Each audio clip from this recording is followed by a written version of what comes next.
What if the tense courtroom trials in JAG only blurred a different verdict in real life? The faces that once filled those frames have slipped away one by one. A sudden accident, a late diagnosis, a fall at home, and now they live only in memory. Let's find out who we lost and why we didn't recognize it at the time. Dean Stockwell as Edward Sheffield. When JAG needed a powerful figure to embody the Secretary of the Navy, it was Dean Stockwell who answered the call. In 2002, he was just 66 years old when he stepped into the role of Edward Sheffield, a man whose authority could silence a room with a single glance. Watching him, you could sense the weight of a lifetime already lived, and the depth of experience that made Sheffield more than just another television character. Born on March 5, 1936, in North Hollywood, California, Stockwell grew up surrounded by the stage lights of Broadway parents. Yet, behind that glittering start was a man who never found peace in love. His first marriage to actress Millie Perkins burned bright but collapsed in just 2 years. Later, with Joy Marchenko, he built what looked like stability. 2 children, a family life. But even that slipped away with divorce. Each heartbreak chipped at him, leaving a trail of loneliness that no applause could erase. The pain didn't stop with failed marriages. As the 1960s swept him into the counterculture, Stockwell chased escape in drugs and alcohol. What began as rebellion quickly turned to chains, and Hollywood doors started closing. He clawed his way back with stunning performances in Paris, Texas, and Blue Velvet, but the scars of addiction never fully left him. For every triumph on screen, there was a private battle off it, a reminder of how fragile even the strongest faces can be. Then came the cruelest blow. In 2015, a massive stroke silenced the man who had survived everything else. Acting, his lifeline since childhood, was suddenly gone. Friends spoke of his isolation, the once vibrant actor now trapped in frailty, unable to command the rooms he once owned. Imagine a voice that had carried decades of stories, suddenly muted, leaving only silence where brilliance used to roar. On November 7, 2021, Dean Stockwell's long journey ended in Whangarei, New Zealand, at the age of 85. His net worth, around $5 million, could never measure the cost of the pain he endured. Trevor Goddard as Lieutenant Commander Mick Brumby. Think back to the first time Mick Brumby swaggered into a JAG hearing. The air tightened, the pace quickened, and suddenly the courtroom felt like a ring. JAG's 1998 slate welcomed Trevor Goddard, then 36, and he attacked the role with a fighter's rhythm. Rival, suitor, stormfront, sometimes all within a single scene. You could feel the voltage from your couch. Born October 14, 1962, in Croydon, London, he grew up chasing impact and speed. Football and cricket sharpened his balance. Boxing gave him purpose. Light heavyweight bouts stacked up until the ledger read like a boast. That engine carried him across the Atlantic in the mid-'80s, where New York and Los Angeles offered odd jobs, tiny roles, and the long, hungry ladder every working actor knows by heart. Home tried to steady the climb. Marriage to Ruth Ann McCarthy set a center point, and 2 children turned rented walls into a family map, toys underfoot, script pages curling on the kitchen table, apologies whispered after late calls and longer days. Schedules crashed into each other, tempers frayed. Love kept pulling the pieces back together. By early 2003, separation papers hovered like weather you can sense long before the storm breaks. Career momentum, meanwhile, kept gathering. Men of War paired him with Dolph Lundgren. Mortal Kombat etched Kano into pop culture with gravel-throated bravado. Character assignments piled up across TV. He could slip an accent over a line like a glove and fill a doorway without moving an inch. Industry chatter even floated his name around a future 007. Close friends, though, saw the weight behind the eyes between takes. That weight had a name. Substances promised sharper focus and delivered fog. Sleep patterns unraveled. Good stretches held and then snapped. People who loved him showed up, called, sat with him, nudged him toward daylight. Some days the sky actually cleared. Other days the ground tilted again, and the hours grew thin. June 7th, 2003. North Hollywood. An emergency call. Pill bottles on a counter. The frantic choreography of paramedics. The coroner later ruled an accidental overdose involving heroin, cocaine, temazepam, and Vicodin. He was just 40, and 2 children had to learn absence in a single afternoon. The balance sheet that fans can see lists JAG's combustible foil, a blink-quick moment in Pirates of the Caribbean, a run of hard-edged thrillers, and an estimated net worth near $1.5 million. Rudy Boesch as Master Chief. Rudy. You remember the Master Chief who didn't need a dialect coach or a drill manual? That was Rudy Boesch at the age of 45. He walked onto JAG and let the room fall quiet. Every close-up carried the fatigue of long deployments and the certainty of a man who'd already lived the orders he was giving. Born January 20th, 1928, in Rochester, New York, he measured life by 2 compasses, duty and love. Marjorie Thomas became his wife in 1955, and together they built a home that could withstand departures and homecomings, the clatter of sea bags by the door, the glow of a porch light left on. 3 children grew up on those rhythms. Then, after 53 years, Marjorie was gone in 2001, an absence that turned a sturdy house cavernous and made his voice fall to a hush. Grief rarely travels alone. Another enemy began its slow advance. Alzheimer's.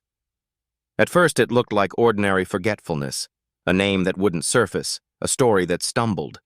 Soon the gaps widened. The operator who once memorized routes, codes, timings, now struggled with the small coordinates of daily life.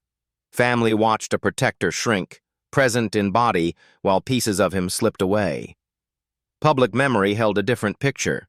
Survivor crowned him a folk hero in 2000, 72 on screen, blunt, unexpectedly funny, tougher than rope. Viewers saw iron. At home, rust spread. Cameras moved on, and the quiet remained. A folded flag, a well-worn cap, a chair no one filled because everyone knew whose chair it was. The JAG turn landed because it wasn't performance for its own sake. Combat tours in Vietnam, classified work that never made it into interviews, medals tucked into drawers, those histories gave his salutes weight. Rudy Boesch, 74 in 2002, stepped into Master Chief Rudy and made the title feel earned, not borrowed. Rudy Boesch died on November 1, 2019 in Virginia Beach, aged 91. Estimated net worth hovered near $1 million. Pension, a burst of television fame, a handful of appearances. Money is the least interesting part. What endures is a husband who carried his wife's memory like a medal, and a warrior whose last battle was fought against the dark tide of forgetting. Bill Cobbs as Chaplain Matthew Turner. You hear that calm, pastoral tone in a tense courtroom scene on JAG, and look up. Chaplain Matthew Turner. The actor behind that gentleness is Bill Cobbs. The show folded him into its world in 2001, 67 by then, a presence that could slow a room without raising a voice. He didn't push. He steadied, letting silence do half the work. Born June 16, 1934, in Cleveland, Ohio, he grew up where paychecks mattered more than dreams. The path to acting came late and hard. Air Force radar tech, cab driver, repairman, odd jobs stacked like bricks until a stage door finally opened at Karamu House. He never married. There were no children. The man who played a chaplain so convincingly often went home to an apartment where the only voice was his own. Some nights that solitude felt like discipline. Other nights it felt like a bruise. Illness arrived the way winter does, inch by inch, then all at once. Chronic pneumonia sent him in and out of hospitals, each visit stealing a little stamina. Breathing became work. Scripts sat untouched while he learned the choreography of 4 lines and oxygen tubes. For someone who gave comfort so naturally on screen, the cruelest turn was needing it, again and again, behind closed doors. Even so, the work endures. More than 200 credits. The museum guard with twinkling eyes in Night at the Museum, a quiet, anchoring presence in Oz the Great and Powerful, and years of roles where he arrived, told the truth, and left the scene better than he found it. He once turned down a safe corporate job to keep auditioning, one small act of faith that built a lifetime of steady grace. June 25th, 2024, Upland, California. Bill Cobbs slips away at 90. No spouse waiting at the bedside, no children to call him dad. Estimated net worth near $4 million. What remains is simpler. A pair of drumsticks on a table he liked to tap, a well-worn script with notes in the margins, and the memory of a chaplain who taught us that kindness can be as commanding as rank. James Karen as former ComSubPac. The 2000 season of JAG brought a face moviegoers already trusted, James Karen, slipping into former ComSubPac, the retired submarine commander who speaks with history in his throat. A 77-year-old in the role, he didn't have to reach for authority. It seemed to settle on him like an old coat, familiar and earned. Born November 28, 1923, in Wilkes-Barre, Pennsylvania, he grew into a working actor with the stamina of a long-distance runner. A congressman who loved the stage nudged him toward acting when he was young, and Broadway answered, "A streetcar named Desire opened a door that never really closed." Offstage, steadiness proved harder. A marriage to folk singer Susan Reed ended. Years later, actress Alba Francesca brought warmth and a home he could return to between shoots. Age began to test him after a fall at home. Breathing got tight, the heart stubborn, recovery slow. Hospital corridors replaced rehearsal halls. Rails and careful steps became choreography he never asked to learn. Friends said the voice still carried music, though the breath behind it thinned, and days bled together in a weary blur. The resume reads like a time capsule. Poltergeist, Whispering Dread in 1982, Wall Street Cutting Sharp in 1987, more than 80 films, and a record run of Pathmark commercials that made Mr. Pathmark a neighborhood fixture. Honors arrived, genre fans' Saturn recognition, the Buster Keaton Society's award. Yet what people remembered most was precision. A glance, a beat, a line that landed clean. October 23, 2018. Los Angeles, 94 years old. Cardiac arrest, respiratory decline, the long hospital stretch finally over. Estimated net worth near $2 million from films, television, and a lifetime of steady work. What lingers is smaller and somehow larger. A creased streetcar playbill beside a TV call sheet, and that measured voice you can still hear, as if he's about to brief you on one last classified chapter from the deep. Francesco Quinn as Kabir Atef. Kabir Atef steps out of the shadows, and the room tenses. Francesco Quinn knows how to coil quiet danger. His JAG debut came in 1997.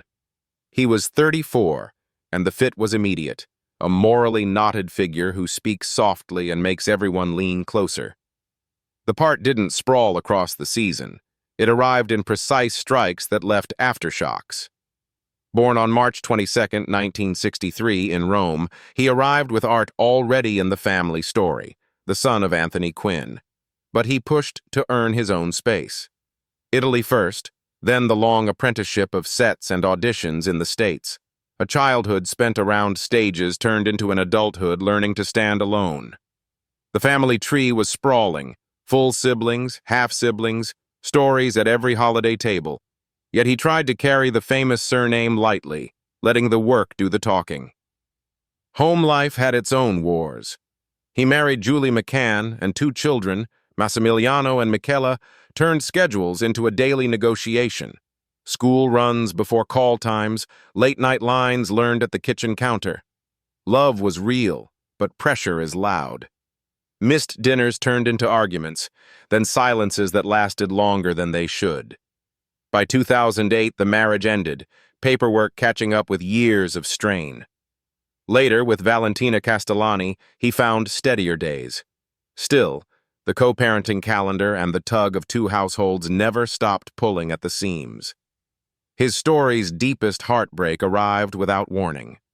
A warm Malibu afternoon, a walk with his son, a hand to the chest that didn't let go. Neighbors called for help. Sirens finally cut through the summer air, and the hospital lights were unforgiving. Doctors used the clinical term, myocardial infarction, but families don't speak medicine in moments like that. He was 48, and swiftness became the part everyone could not accept. Audiences first locked onto him in Platoon, 1986. Watchful eyes, heat held in reserve. He moved easily between languages and registers, slipping into television arcs like JAG, where Kabir Atef's divided loyalties roughened the show's clean edges. Directors trusted him with understatement. He could let a decision play out behind the gaze and make a whisper feel like a verdict. Francesco Quinn died on August 5, 2011. Estimates place his net worth near $3 million. Film paychecks, television work, and a measure of family legacy. What lingers is smaller and sharper. A father reaching to steady a child mid-step, the breath that doesn't return, and a body of work that now feels like a series of messages left for us to replay when we miss the sound of his voice. John Spencer, as Captain James Benedict. The Navy blues fit Captain James Benedict the first time he strode into JAG's courtroom, and the reason was simple. John Spencer understood authority. The series folded him into its earliest run. Spencer, 48 in 1995, gave Benedict a clipped patience and a quiet steel that made even brief appearances feel consequential. Born December 20th, 1946, in Paterson, New Jersey, he left home at 16 for the professional children's school, chasing work that didn't always promise a paycheck. Love proved harder than craft. A marriage in the 1970s ended, and he never started a second. Friends said the job became his constant, castmates his family, rehearsal rooms his refuge, an arrangement that looked tidy from the outside and lonelier up close. Beneath the polish, there was struggle. Alcohol had its hooks in him for 2 decades before he sought help in 1989 and stayed sober. Nicotine hung on longer. He quit in 1999 and called the process hell on earth. The victories were real, but a body keeps score. Long days, long shoots, the quiet wear and tear that piles up while the world sees only trophies and standing ovations. The resume reads like a map of American television. The Patty Duke Show as a kid, a grind of stage and screen work, then Lightning, Leo McGarry on the West Wing from 1999 to 2005, an Emmy in hand and a character audiences leaned on. JAG used him like a scalpel, precise and sparing. Sorkin's World used him like a heartbeat. He brought decency to rooms that needed it. December 16, 2005, Los Angeles, 4 days before his 59th birthday. A sudden heart attack, 2 West Wing episodes already in post, writers and friends left to mourn on set and rewrite the future. Estimated net worth hovers around $10 million. What remains is smaller and truer. A script with margins chewed by worry, a chair at the Roosevelt room table that stays empty, and the feeling that Leo's steady hand, and Spencer's, still rests on the country's shoulder. Stan Kirsch as Ensign Frank Cody. Blink, and you might miss him. Yet Ensign Frank Cody leaves a mark. The alert posture, the quick, "Aye, sir," the sense that a young officer is learning fast. JAG tapped Stan Kirsch during 1996. 28 that year, he brought a fresh, almost restless energy that matched the character's eagerness to prove himself. Born July 15, 1968 in New York City, he grew up under lights most kids never see. His first gigs arrived before kindergarten, Campbell's soup commercials, followed by teen work and later those restless early career guest spots that keep the rent paid. Valentine's Day 2009 brought something sturdier. Marriage to actor-producer Kristen Green. Together they built an acting studio, a small empire of craft and care where he coached the next wave and found purpose between auditions. Purpose doesn't always silence pressure. The shift from fan-favorite actor to full-time coach asks a person to carry other people's dreams while wrestling his own. Friends saw the weight. Depression isn't theatrical. It moves quietly, crowds a room, and tells sharp minds they are failing. He kept building the studio, kept teaching, kept showing up. Good days stacked beside bad ones. The ledger never as simple as social media suggests.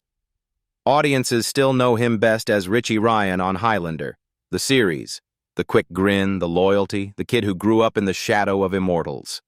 After stepping away as a series regular, he returned for a final bow, directed and produced a small project in 2004, and doubled down on The Classroom in 2008. JAG, Friends, Family Law, short appearances, yes, but each one precise, clean, professional. January 11th, 2020, Los Angeles. He was 51. The coroner called it suicide by hanging.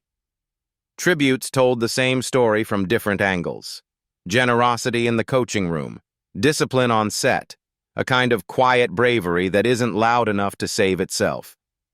Estimated net worth sits near $2 million. Work on camera, work behind it, a studio built with care. What lingers is a key ring left on a desk at closing time, lesson plans half marked in red, and a front row of former students who will always hear his voice when a director calls action. Julius Carry as Alton Forland. You can feel a courtroom shift when Alton Forland rises to speak.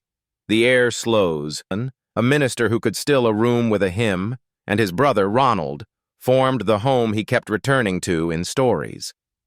The stage arrived early, but stamina arrived later, the kind that lets an actor wait out the lean seasons without losing his voice. Now the part you don't always hear about. Home life, trying to keep pace with a career that lives out of suitcases. Marriage came twice, the second chapter with Naomi Carey. Love was real, but time zones are relentless. Missed anniversaries turned into careful negotiations, and late-night apologies had to do work that flowers couldn't. He carried guilt about absences and pride about the work, and the tension between those two truths is its own kind of exhaustion. Then came the diagnosis, the one you hope never lands on your table. Pancreatic cancer, already far along, the kind that doesn't bargain. Weeks filled with scans, numbers, and the complicated choreography of treatment. He fought the way people who've learned their lines fight, one beat at a time. Prayer helped. He reached for it because that's what he'd been taught to do, and friends who knew the joke before the punchline tried to keep him laughing between infusions. The tide kept coming anyway. Career highlights still flare like neon. The Last Dragon, 1985, gave the world Shonuff, menace so joyful you couldn't help grinning. Television kept calling because he could swing from comic timing to grave authority without raising his volume. On JAG, Forland wasn't fireworks. He was friction, the kind that tests a case until it either breaks or proves itself. Audiences felt safer knowing he would press every weak joint. He died on August 19, 2008, at home in Studio City, 56 years old. Estimates place his net worth near $1 million. Steady roles, steady craft, no wasted motion. What lingers is simpler than a resume. Spectacles folded on a script lined with pencil marks, a hymn his mother loved still humming in the quiet, and an empty courtroom chair that somehow keeps its posture, as if waiting for him to sit, clear his throat, and make the next sentence land. Charles Halahan as General Thomas Williams. There's a kind of authority you don't learn. You carry it. That's what Charles Halahan brought the first time General Thomas Williams walked into JAG. He joined the series during 1995 when he was 52, and the uniform sat on him like it had been there for years. Clipped voice, steady gaze, the quiet weight of command. Born July 29, 1943, in Philadelphia, he built his life in layers. Rutgers for the foundation, Temple for the craft, then long seasons of regional theater before Los Angeles called. Offstage, love arrived twice.